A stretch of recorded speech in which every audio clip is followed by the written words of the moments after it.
ధనవంతులు ఎందుకు సముద్రంలో గుర్రపు సవారీ చేస్తారు? అసలు దీని వెనుకున్న రహస్యం ఏంటో తెలుసుకుందాం. మనకు సాధారణంగా గుర్రపు సవారీ అంటే మైదానం, రేస్ కోర్స్ లేదా ఫామ్ హౌస్గానే గుర్తుకొస్తుంది. కానీ కొందరు ధనవంతులు మాత్రం సముద్ర తరంగాల్లో గుర్రాన్ని తీసుకొని వెళ్ళి సవారీ చేస్తారు. ఇది చూసి చాలామందికి ఒకే డౌట్ వస్తుంది, ఇలా ఎందుకు చేస్తారు? దీని వెనుక ఏదైనా రహస్యం ఉందా? అవును, దీని వెనుక చాలా interesting science and luxury life style reasons ఉన్నాయి. సముద్రపు నీరు గుర్రాల కాళ్ళను చాలా సాఫ్ట్గా మసాజ్ చేస్తుంది. స్పోర్ట్స్ హార్సెస్కి ఇది ఒక రకంగా హై అండ్ ఫిజియోథెరపీ లాంటిది. తీవ్రంగా పరుగులు తీసే గుర్రాలకు కాళ్ళలో వచ్చే ప్రెజర్ నీటిలో నడిపించడం తగ్గిస్తుంది. అందుకే రేసింగ్ హార్సెస్ ఉన్న రిచ్ పీపుల్ తమ గుర్రాలకి అదనపు గేర్ ఇస్తారు.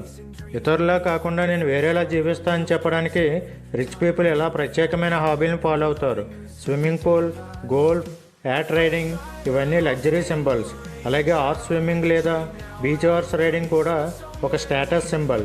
ఈ వీడియోలు సోషల్ మీడియాలో పెడితే వారి లైఫ్ స్టైల్ మరింత రిచ్గా కనపడుతుంది. గుర్రం అంటే పవర్, సముద్రం అంటే పీస్. ఈ రెండూ కలిస్తే ఒక అద్భుతమైన అనుభవం వస్తుంది. సముద్ర తరంగాల్లో గుర్రం నడుస్తుండగా గాలి, నీటి చప్పుళ్ళు, గుర్రం రిథం, ఈ మొత్తం అనుభవం మైండ్కి డీప్ రిలాక్సేషన్ ఇస్తుంది. అందుకే బిజినెస్ టెన్షన్ ఎక్కువగా ఉన్న రిచ్ పీపుల్ ఇలా బీచ్ రైడ్స్ చేస్తారు. నీటిలో నడవడం ఆర్డినరీ వ్యాయామం కాదు. మనిషి శరీరానికి ఎంత కష్టమో గుర్రానికి కూడా అంతే కష్టం ఉంటుంది. నీటి లోపల రెసిస్టెన్స్ ఉంటుంది. దాంతో గుర్రాల కాళ్ళ మజిల్స్ మరింత బలంగా మారుతాయి.